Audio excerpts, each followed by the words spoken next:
This podcast is brought to you by the American Enterprise Institute. If you like what you hear, please subscribe, rate, review, and share. Thanks for listening. Here's our show. What in the hell's going on? What the hell is going on? What the hell is going on? I don't know what the hell he's talking about. You don't have to know what the hell is on it. What the hell's the matter with these guys? We don't know what's going on. What the hell's going on? Who in God's name knows what it's all about?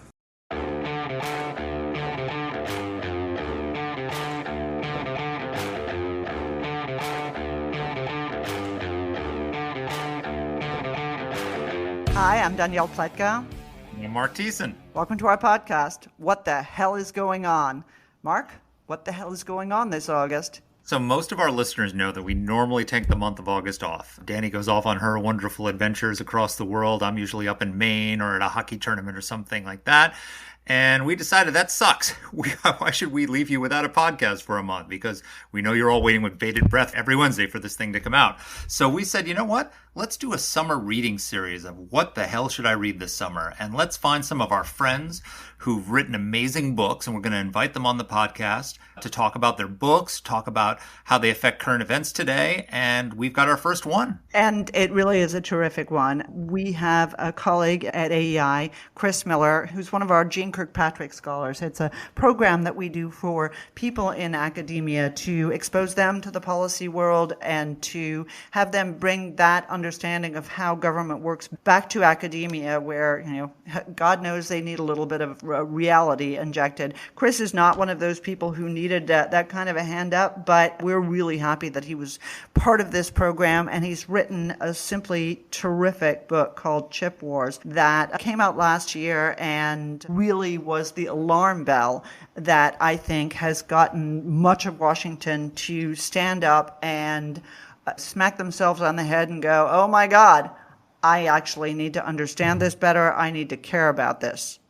So just so people know, you read this litany during our interview, but this book is the FT Business Book of the Year, Economist's Best Books of 2022, the New Yorker's Best Books of 2022, one of the 9 books recommended by the New York Times, one of the 12 best business books by the Times of London. It's a New York Times bestseller and described by the New York Times in its review as a cross between Mission Impossible and the China Syndrome. And so he's taken this story of the silicon chip and explains the history of it, how it came about, what it is, basic stuff like that, how it impacts our lives, and why literally the fate of the world hangs in the balance in terms of who wins the chip war.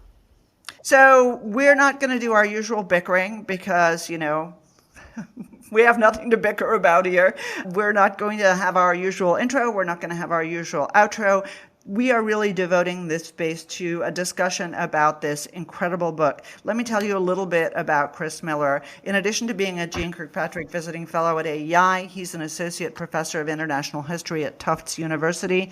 He's the co-director of the Fletcher School's Russia and Eurasia program and the director of the Eurasia program at the Foreign Policy Research Institute. In addition to Chip War, his books have included We Shall Be Masters. That's such a great title. We Shall Be Masters, Russian Pivots to Asia from Peter the Great to Putin, Putinomics, Power and Money in Resurgent Russia, The Struggle to Save the Soviet Economy, Mikhail Gorbachev and the Collapse of the USSR, and this most recent book, Chip War. Here's our interview. Well, Chris, welcome to the podcast. Thank you for having me. It's so great to have you here. So you've written this fantastic book, Chip War, in the New York Times, called it a nonfiction thriller, equal parts China Syndrome and Mission Impossible. That's a heck of a compliment coming from the New York Times. Tell us about the book and why you decided to write it.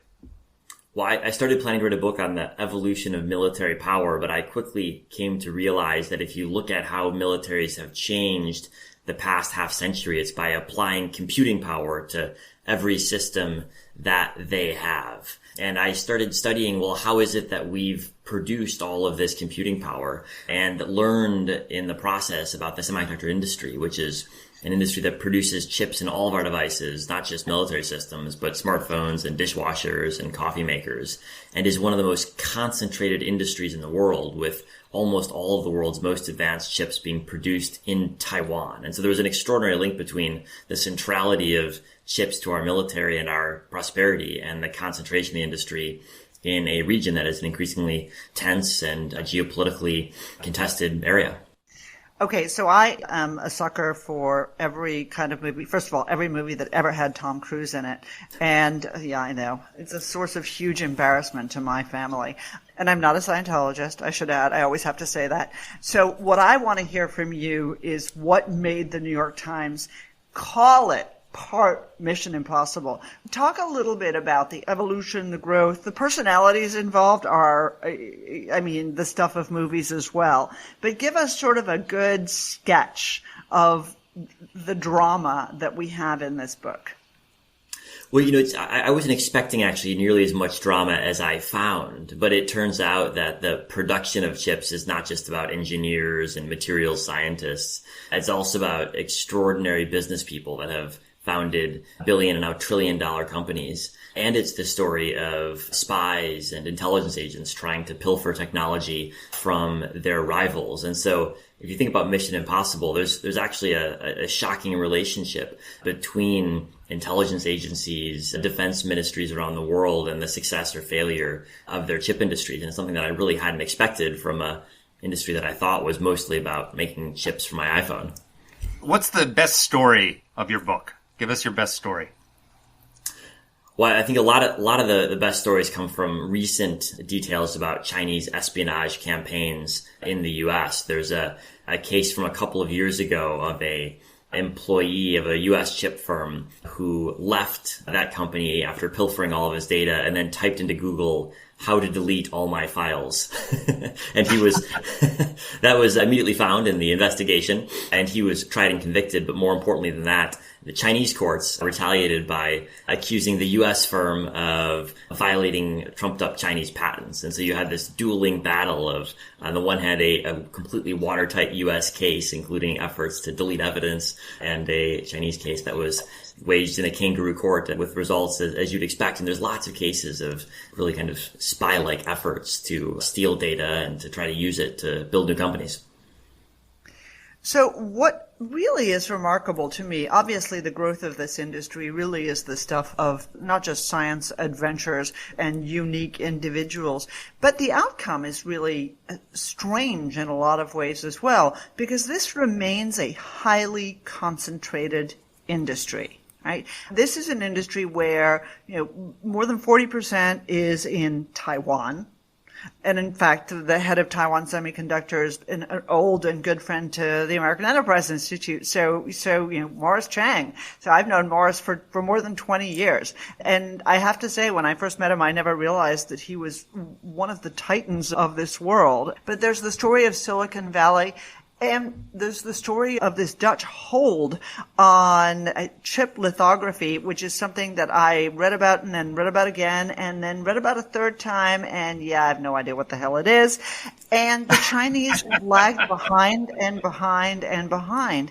And help our readers understand why this critical element of everything we do. I mean, it's in the mic we're using, it's in the computer we're using, it's in the iPhone I'm holding up, and there are probably another 50 around my house in the washing machine, the dishwasher, the TV, and everything in the car. Don't forget the car. How did this end up happening, and how did the Chinese end up being shut out so badly? Well, a lot of people talk about the industry as being globalized, and certainly there's links between the Dutch company you mentioned, the Taiwanese company you mentioned, U.S. firms that are also critical. But it's actually an industry that's really defined by just 5 countries: the U.S., Japan, Taiwan, Korea, and the Netherlands.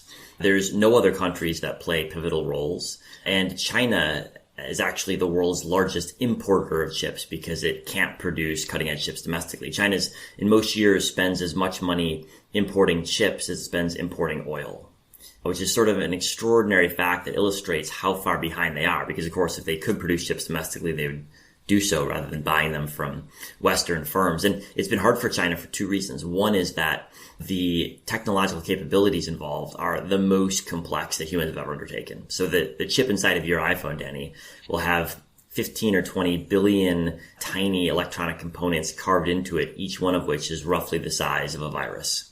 This is the most complex manufacturing we've ever done. And so in some ways, it's not a surprise that China hasn't caught up because there's nothing harder that humans have undertaken.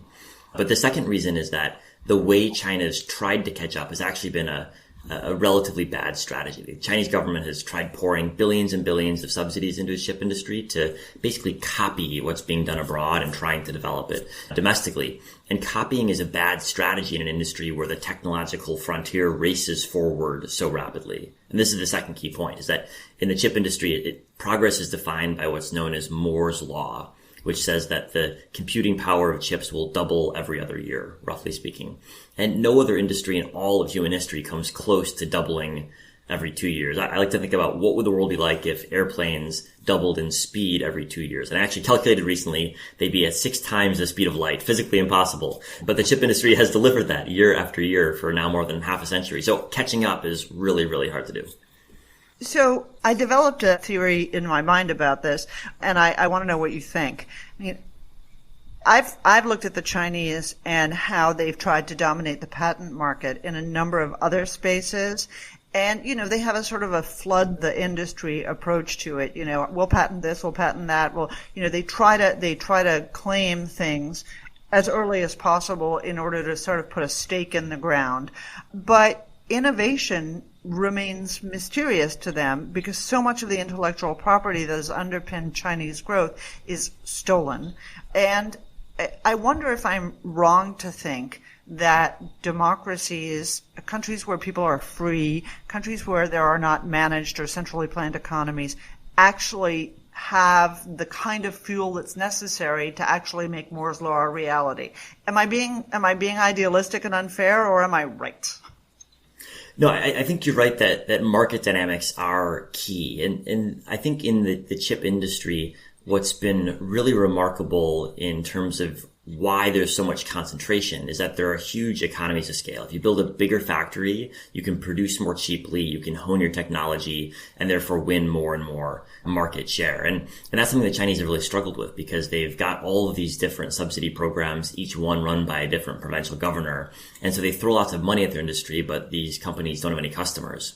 Whereas if you look at Taiwan Semiconductor Manufacturing Company, the biggest chip maker in the world, they're serving all of the world's biggest consumer of chips. Companies like Apple, Nvidia, AMD, they all go to TSMC to produce. And so they've got scale that nobody can match. And the second thing is that, we often think of unique know-how as being something that you can patent. And in some industries, that's certainly true. But in this industry, there's certain things you can patent and people do, but there's a lot of know-how that you can't really get a patent on, but is actually critical to your ability to manufacture at scale.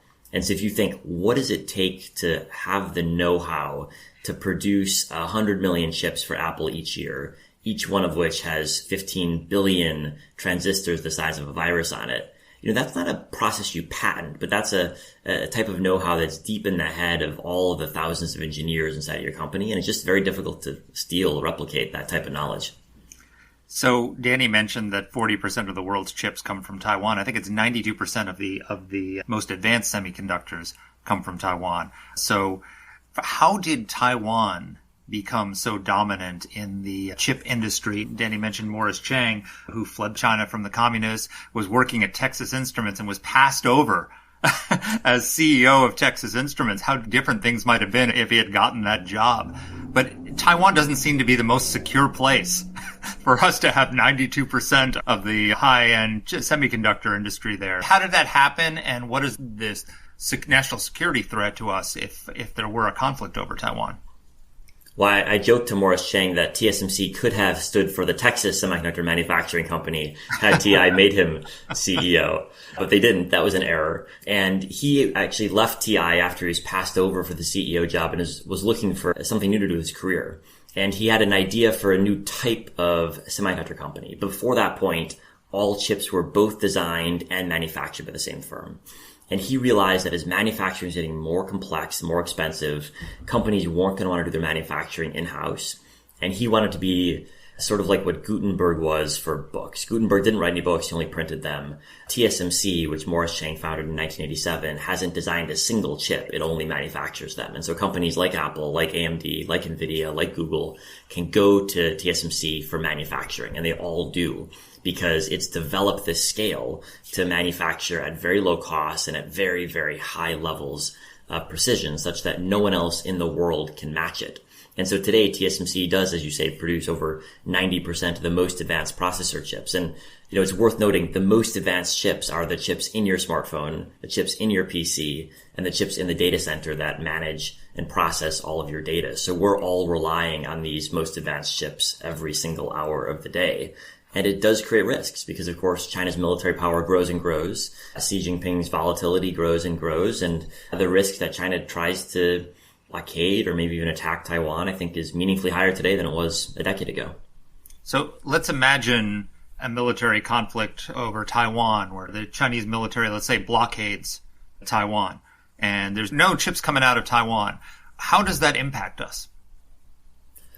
Well, it would really be economically catastrophic.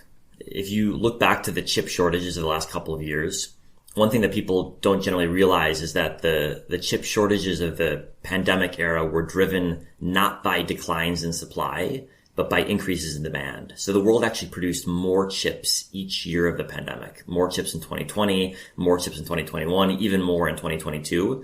But demand grew faster. And so in certain industries, like the auto industry, there were huge disruptions. And so in a typical car, there's 1,000 chips or so if it's a new car. And car companies found themselves missing just one chip, often cheap chips that cost a couple of dollars, but they couldn't produce the cars that they need. And so the auto industry faced, it's estimated, several $100 billion of unsold cars globally as a result of the chip shortage. Now imagine if we lost access to all of the 90% of the most advanced processor chips that are produced in Taiwan and many more of the less advanced processor chips that are produced in Taiwan. The implications would be far, far worse than the several $100 billion that the auto industry faced the past couple of years. It would be smartphones, it would be PCs, it would be telecoms infrastructure, data centers, but also a lot of goods that don't require advanced chips, but still require less advanced chips, of which Taiwan produces many. Dishwashers, microwaves, cars, toys. Today, almost anything with an on-off switch has a chip inside, often dozens or hundreds. And a huge share of those chips today can only be produced in Taiwan. So I want to come back to something you said before, and I also don't want to leave the subject of Taiwan's security alone, because let me make a little mental note. There are going to be a lot of arguments about whether Taiwan is a country or not, and whether the United States should defend Taiwan or not. Now, I happen to admire and like a lot my Taiwanese friends and the Taiwanese government, and so I don't want to abandon them. But actually, this isn't a sovereignty question. This is actually a national security question. So I want to stick a pin in that. But I want to come back to the question of subsidies and ask you about the CHIPS Act. So the Biden administration has touted the passage of the CHIPS Act as a huge progress, as a pillar of Bidenomics, whatever the fuck that is. And I know we have an explicit rating, and I often feel moved to do it when I talk about Biden's economic plans. But our own Derek Scissors has been very critical of it and talked about not just the problem of subsidies, which you were just talking about as a problem for the Chinese in their effort to replicate us, but also the fact that the Chinese are integrally part of our supply chain and that the CHIPS Act doesn't actually exclude them from that in any way. So can you just explain that in a way that, Mark could understand?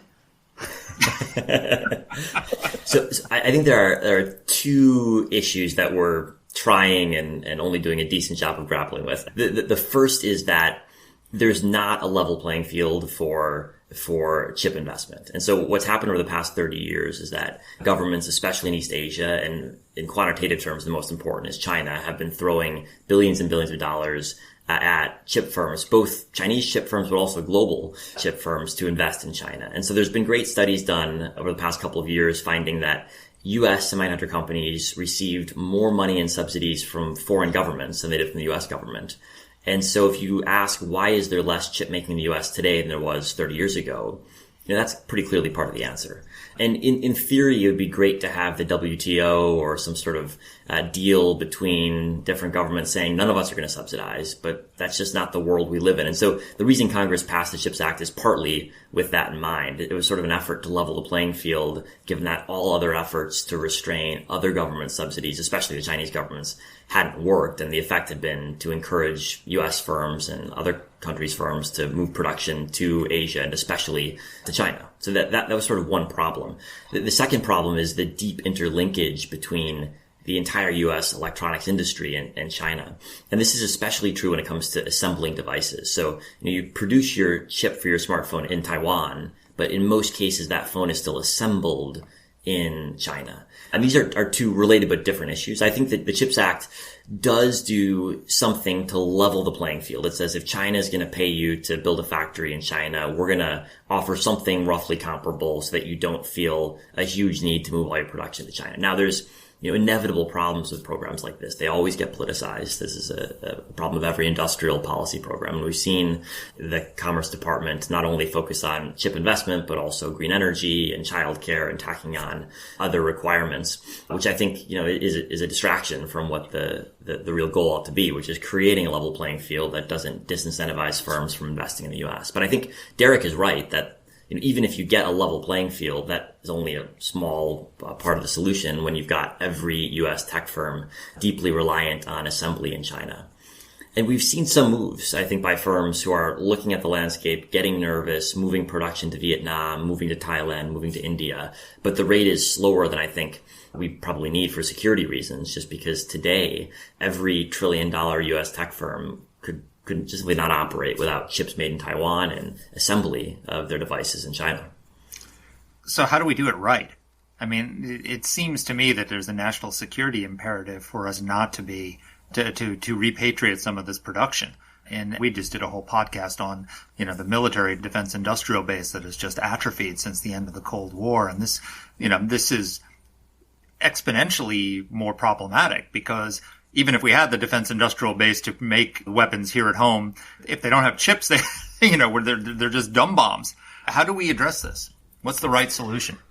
Well, I think Congress and the administration have gotten part of the answer right, which is that you've got to do something to match the tax policy, the tax incentives that Asian governments, especially China, are giving. But they've missed that part of the cost differential, why it's more expensive to build chip making facilities here versus in China, is that we impose regulatory burdens that drive up costs. And so, when Congress passed the CHIPS childcare Act, facilities requiring childcare. I mean, the Biden administration literally wants to use the CHIPS Act to require manufacturers to provide childcare for their employees.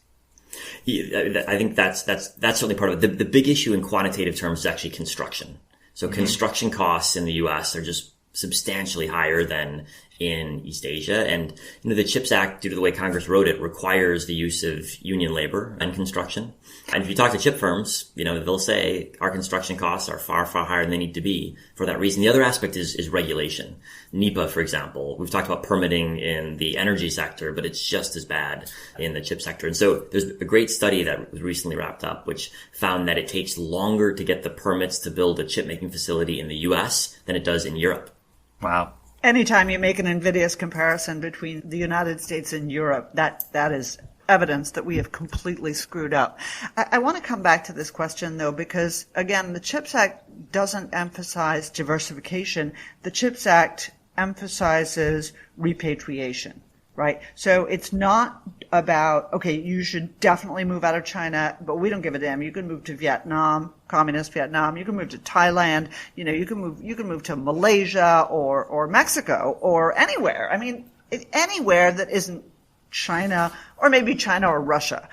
And what I don't understand is why there hasn't been sufficient pushback from people who normally understand that empowering unions, empowering regulatory agencies in the United States is not going to solve the underlying problem. It may be great for unions, but it's not going to solve the underlying chip problem, which is at the heart of our future.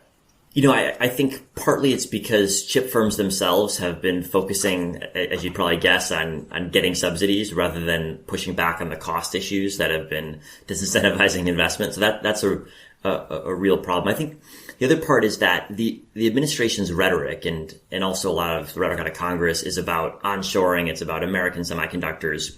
When you look at what the industry is actually doing, though, it's doing exactly what you're recommending, Danny, which is to say, let's move production to other countries. Let's actually increase our investment, increase our trade links, increase our tech transfer between allies like Japan, like Europe, like Korea, like Southeast Asia as well. And so I think there's a mismatch between what the administration is actually talking about, which is ribbon cutting on big factories in the US, which is what they want the news cycle to be about, what companies are actually doing, which is making their supply chains as efficient as possible while also dealing with the over-reliance on China.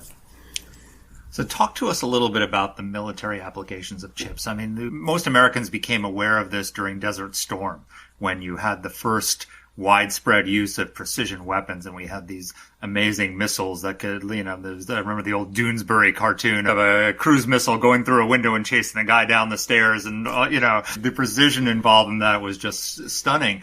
And precision weapons have really taken over warfare. Talk to us about how we've become so militarily dependent on chips and how they've enabled American military dominance.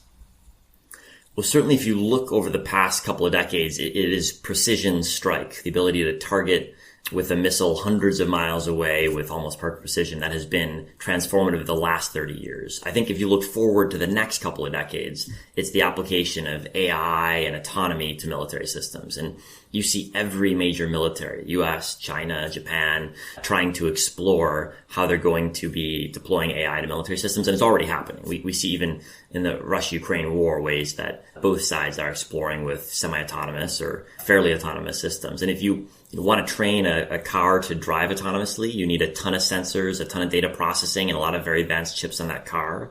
Same thing is true with a drone. If you want it to fly autonomously, you need very advanced semiconductors, both on the drone itself, but no less critically in the data center that is teaching the drone how to fly autonomously.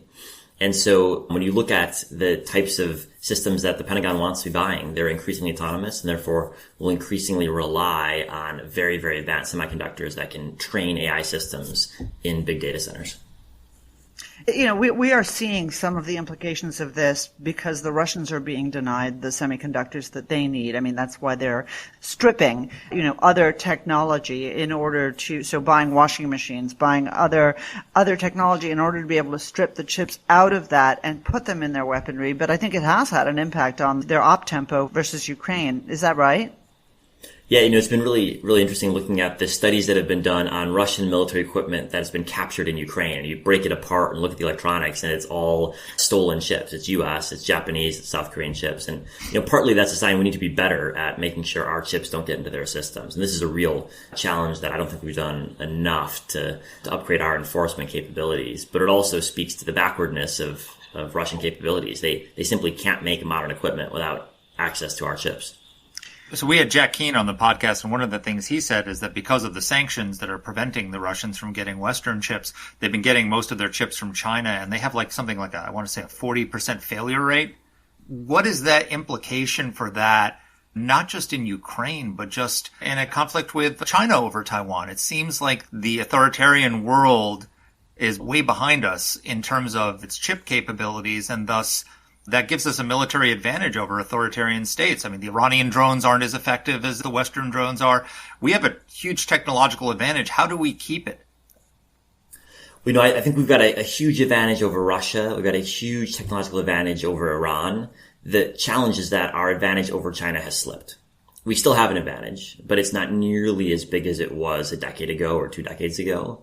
And that's precisely why this issue has become so much more critical right now. It's that we need to fight harder than ever to keep our advantage and to stop China from using US technology and tools and software to build up its own chip industry. Because the reality is that China used to be 10 generations behind in terms of the chips it can produce, but now it's only 3 or 4 generations behind, depending on how you calculate. And if it can access some of our chips by smuggling, it can get closer and closer. And so that's really the issue, is that as China's military spending has grown, simultaneously its tech capabilities have grown too. They're not as good as ours, but they're getting closer in a way that makes me pretty nervous. So I want to come back to the issue I stuck a pin in before, because I do think that a lot of discussion about Taiwan has centered on these sort of arcane Kissingerian, 5-6 decade ago questions, we have a one China policy, and just speaking completely selfishly, screw them, screw their freedom, screw their democracy, forget about all of that. Totally selfishly. How do we picture what happens? Mark sort of asked you a version of this question, but what happens if next week Xi Jinping decides it's go time, and we're obviously not ready no matter what? what are the implications for our economy at that moment? I think it's really not an overstatement to say that we're at Great Depression levels of impact on our manufacturing capabilities. We would struggle to produce cars. We would produce basically no smartphones for at least a year, maybe longer, PCs, data centers, telecoms infrastructure. You go across the types of goods we manufacture, and they all have chips in them. And not every single one of those chips is made in Taiwan, but Taiwan produces such a huge share of chips and such a large, 90% of the most advanced chips is just not replaceable in months or even in a couple of years. It would take probably half a decade to fully replace Taiwan's chip-making capacity. And so it's really hard to overestimate the economic impact. It'd be the worst economic downturn we've seen in half a century. So, okay. And I think your book lays this out. I think your book makes this clear. Why is this not front and center in the debate? Sure, we've got the CHIPS Act, but the CHIPS Act is kind of, an analog solution, if you want, not probably the right word, but an analog solution to a really freaking high-tech problem. Why isn't everybody's hair on fire? I think there are still far too many people who think that the scenario you laid out of a real war is simply impossible. A lot of people just think it couldn't happen. The costs would be too large. And I'm always struck by talking to people in the tech sector, including companies that are fundamentally 100% reliant on production in China. Well, why aren't you a bit more diversified? And I still hear a lot. Well, they're not really going to do it, are they? It's not really conceivable. Doesn't Xi Jinping, isn't he really focused on GDP growth? Well, I don't see evidence for that, but there's a lot of people who haven't gotten their heads around the risk. I think the second thing to note is that, if you ask yourself, what should we do about the fact that Taiwan is such a critical producer of chips? Part of the answer is we should be defending Taiwan more successfully. If you ask yourself, what's the best way to ensure ourselves against Xi Jinping deciding to go to war? It's deter him from doing it. It's building up our military capabilities. It's making sure he knows he would lose. I think the big problem is that 20 years ago, everyone knew. We knew, the Chinese knew, the Taiwanese knew, if there was a war, who would win. And today there's a lot more uncertainty around that question. And I worry that Xi Jinping on certain days of the week might think that if there were a war, he would win. And that's the uncertainty that drives, I think, this risk. So we had Admiral Jim Stavridis and Elliot Ackerman on the show talking about their book 2034. And one of the things that they predict is that China would be able to disable our advanced technology in a way that we would go analog. We would be forced to go analog, and how, they're not even teaching celestial navigation in the naval academies anymore. How vulnerable does this dependence on chips make us, in the sense that, we've lost the ability, and maybe even the AI revolution will make us even more dependent. How vulnerable are we to the fact that we could lose our access to chips or the functioning of our chips, and what is the national security implication of that strategy? Yeah, it's a huge issue. And as China makes more and more low-end chips, and as more and more low-end Chinese chips make it into our systems, into our dishwashers, but also cars and airplanes, that risk grows. And I think we've spent the last decade learning about cybersecurity risks and at least trying to address some of them. We've got companies that specialize in cybersecurity. No one has put any effort into hardware security, securing the chips that all of our computers rely on. There's very little focus on that. Companies don't think about it. The U.S. government has put a little bit of thinking, but not much into it, and it's a huge problem. I think the challenge is that there aren't great techniques for mitigating these risks. And so what I think we're going to end up doing is just moving towards more of a blanket ban, saying we don't want any Chinese components in critical systems because we can't verify whether or not they work as they're supposed to. Right, except for the fact that, as you said and as Derek said, what that means is not clear to everybody, right? So you can say we don't want Chinese critical components, much like you can say I don't want China making my antibiotics. Okay, well then we should definitely make the antibiotics in Lordstown, Ohio. Mark loves using Lordstown, Ohio is like the everyman town. We should definitely make it there. Okay, except for the fact that all of the key ingredients to actually manufacture it still come from China. And they might pretend it comes from India, but actually it comes from China. Until we address every part of that, we are as vulnerable as we were at the get-go. Or am I misunderstanding this? No, I think that's right. You're starting to see companies undertake really detailed studies of their own supply chains, learning things about their reliances that they even didn't know when they started. In the past couple of months, we've seen major announcements from companies that make PCs like Dell or HP that they're beginning to shift their assembly outside of China and deliberately try to reduce their reliance on components from China, precisely for this reason, because they're getting customers asking them, how do you know your Chinese-made components work as expected? And the reality is no one can answer that question with certainty. And so they're beginning to shift not just their final assembly, but all of their component supply outside of China as well. Talk to us a little bit about contrasting the nuclear arms race with the Soviet Union with the chip race with China today. Are there some analogies that we can draw from our experiences back then, and how do they impact the chip race today? Because I think it's probably as consequential for the future of peace and security in the world. You know, it's interesting. I think in some ways the chip race is even more complex because nuclear weapons didn't change all that much. There were fission weapons, there were fusion weapons, delivery systems changed a bit, but actually the rate of change in the chip industry is even more rapid. And so it's going to be harder for any country to stay on top because you've got to constantly be pushing forward your technology, doubling your capabilities every 2 years. And the good news is that U.S. firms have been great at waging this race. They've been on top by many metrics for decades in a row. The bad news is that China's putting many billions of dollars into catching up, and it's using all of its power over supply chains to coerce U.S. firms and Japanese firms and Taiwanese firms to transfer their information. So we've got to, wage this struggle not only in terms of how do we apply it to defense systems, but also how do we understand the risks in the economy, the risks that firms face as they're pressured by China to turn over technology. You tell a great story in the book just about the priority that China puts on its chip manufacturing, the story of their company YMTC, which just happens to manufacture chips in Wuhan. And then Wuhan got locked down, but YMTC didn't. Tell us that story. Well, in the middle of the earliest stages of the pandemic, when Wuhan was at the epicenter, there were special trains that were chartered for YMTC employees to go in and out of the city. When everything else was shut down, YMTC was still able to operate because it was seen as such a priority. And I think it's a great anecdote for just how focused Xi Jinping and the Chinese leadership are on this issue. And he's made a series of very high-profile speeches saying this is the core technology that he wants China to find a way to produce domestically. And they know they're far behind. They know they're reliant on lots of chips made in Taiwan with U.S. technology, and they're desperate to find a way to domesticate it and to reduce the reliance on us. Without sounding, self-congratulatory or excessively fawning here, when you joined us at AEI as a Jeane Kirkpatrick scholar, one of the things you said to me, well-known tech expert Danielle Pletka, was you said, I want to work on Russia. I want to write about Russia. Russia has been, my area of interest, but I'm finishing up this book on chips, and so would that be okay? And I said, yeah, sure, that sounds great, because I'm very far-seeing.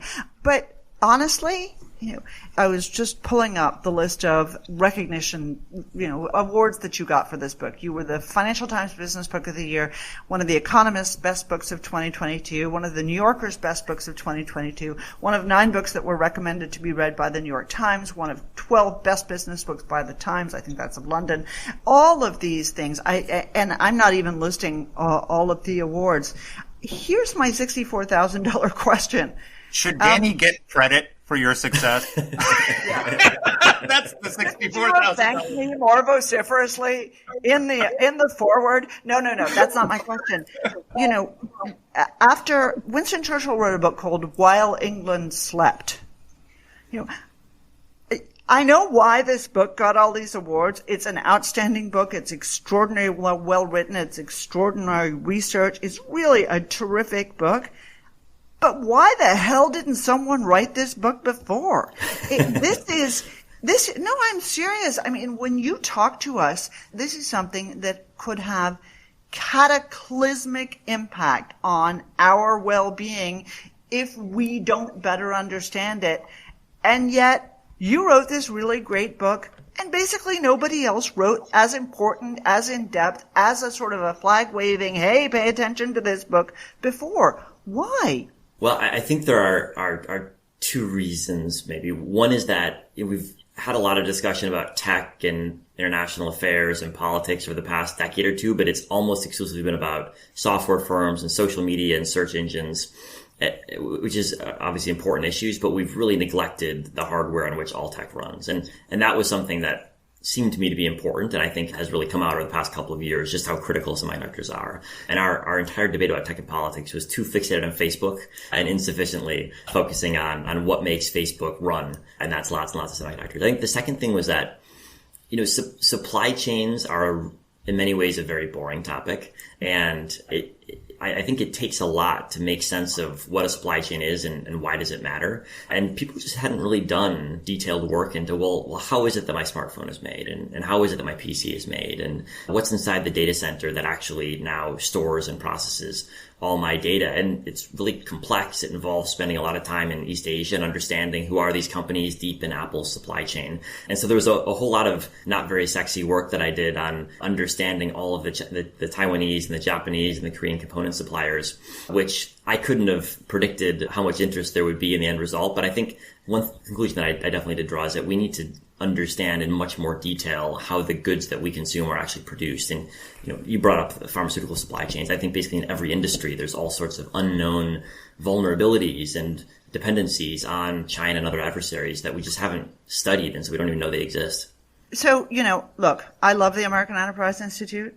I'm really proud that you're part of our work. I'm really proud that you did this work and people recognized it. We're a $50-60 million a year organization, and, one of your colleagues and ours figured out how we could win the Iraq War before Barack Obama figured out how we could lose it.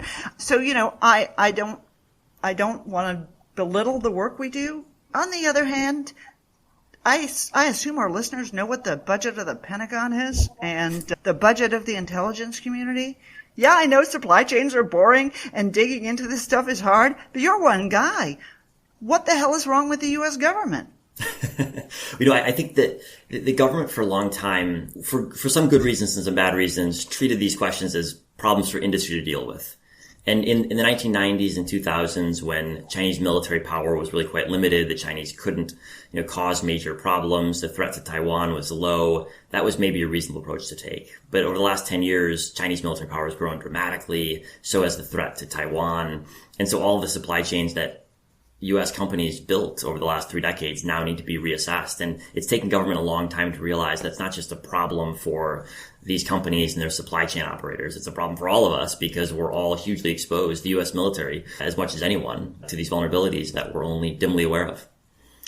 Exit question for me. So we've talked about the importance of chips. We've talked about the efforts we're making to repatriate our chip making capabilities and secure our access to chips.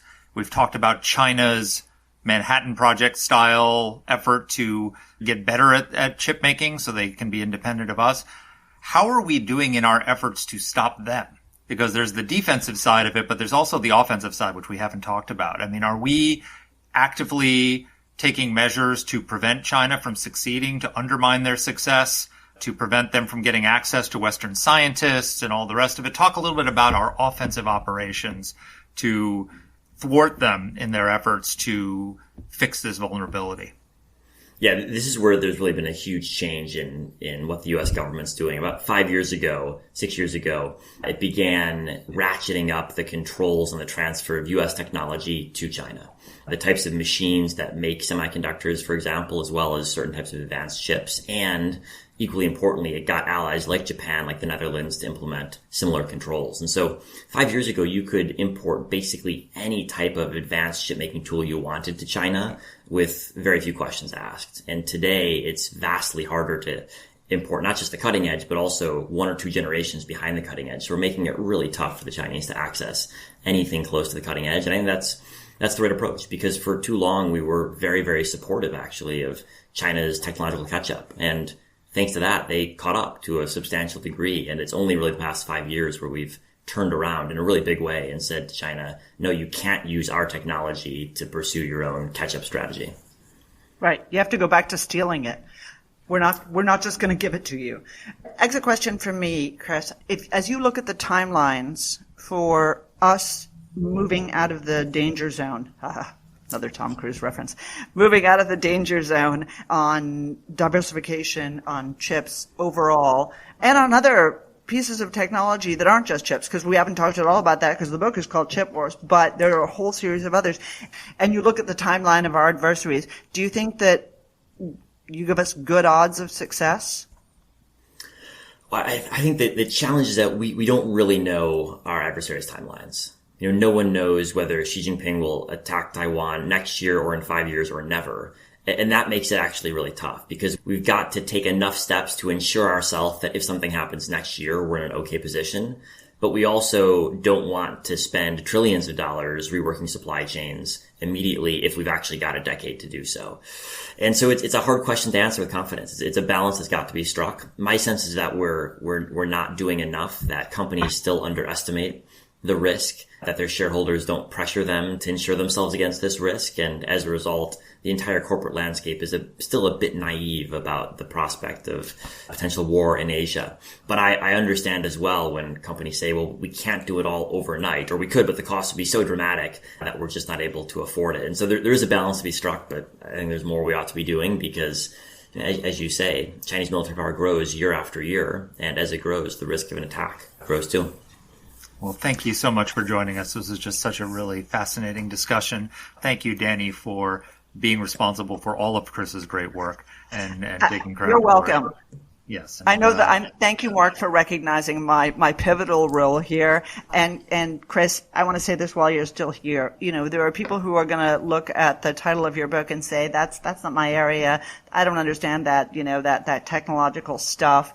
All I can say is you've really done a masterful job in making it easy enough for me to understand. I won't insult Mark again. For me to understand and for bringing drama and intelligence and coherence to something that we all need to understand better. So everybody should go out and get this book. You turned supply chains into Mission Impossible. That's pretty cool. Thanks again, Chris. Take care. Thank you. You turned supply chains into Mission Impossible. That's pretty cool. Thanks again, Chris. Take care. Thank you.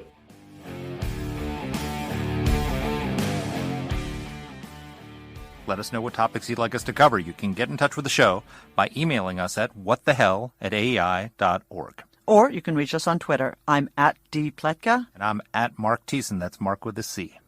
Please rate and review the podcast. If you like the show, please subscribe, share it, comment on Apple Podcasts, or wherever you're listening to this. Thanks for listening.